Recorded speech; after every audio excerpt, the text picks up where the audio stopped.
Alright, you guys, I'm here with the last of the 3 dark nature junk journals.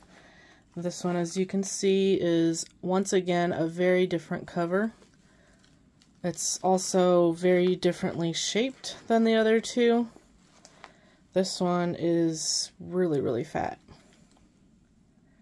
I found this crocheted piece at the thrift store a long time ago, and I've been wanting to use it forever, and so I finally did end up using it on this cover here. It makes a beautiful decoration on the spine, and it has this frill that comes down, and it's a lot of fun to play with. I was actually about to, back when I first made this, I was thinking about cutting these off, which sounds awful, but sadly this is kind of dusty. It makes, let me get a white piece of paper.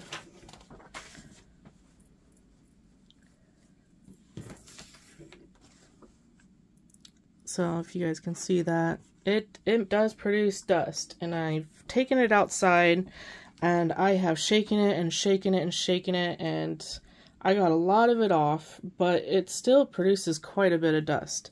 So I figured that instead of me cutting this off, because it is really pretty, I figured that whoever buys this journal could decide if they think that this is worth the dust and they can leave it on, or if they don't like it, you can just cut these parts off here. So you'll still have this beautiful part here, but just the dangly parts could be cut off, because that's where the dust is coming from. It's coming from the bottom here. Alright, so on here we've got this little fern picture. This journal is going to be the most different out of all 3 of them. First, let's start with the measurements. This is 10 1/4 inches tall by 7 1/2 inches wide, and it has a, I don't know, 4.5 inch spine there. Depends on, I mean, it's a paper bag, so it depends on how you're squishing it, but somewhere around there. And then when this is untied, it pops up, so it's about a 5.5 inch mouth there. This is a very fat, very squishy journal, so you could squish it down, make it like that flat, but when you're not squishing it down, it's big. I grunged up the pages so much in this one, like way more than the other 2, so that's why it's like super fat. However, because I grunged up the pages so much, I didn't put pockets in it, because I feel like the pockets detract from the pages, and like, you know, as you can see here, like these are really grunged up, so it felt kind of weird putting pockets on these kinds of papers. But I didn't want the person buying this journal to not get those wallpaper pockets that I put in here, so I did include right here all the pockets that was for this journal.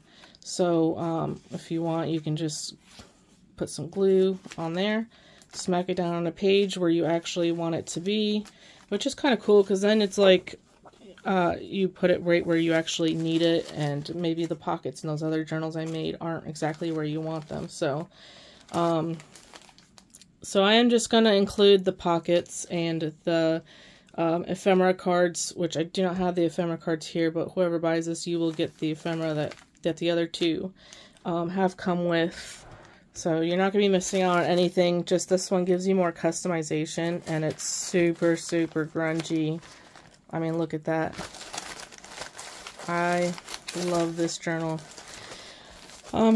So in here we've got this little card here, and then I've got the same amount of animal cards that the other ones come with in the front pocket. Let me make sure I finish talking about the cover first, though. So this, I did something a little bit different. Instead of attaching it on the edge here, I kind of left it free hanging. I think that's pretty much it. Basically, this is the biggest cover of all the journals. And so because of that, I had the room to really grunge up the pages.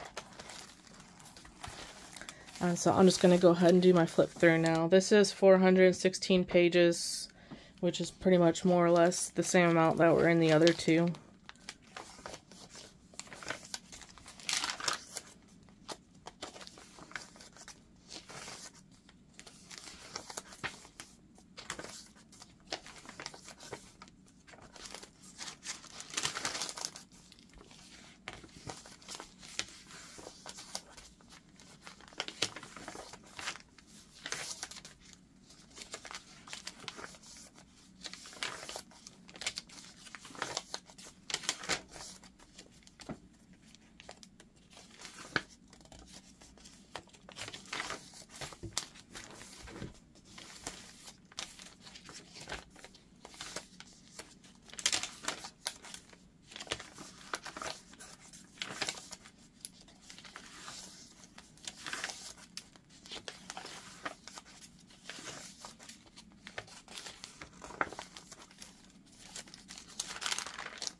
I do believe that is my fastest flip through yet.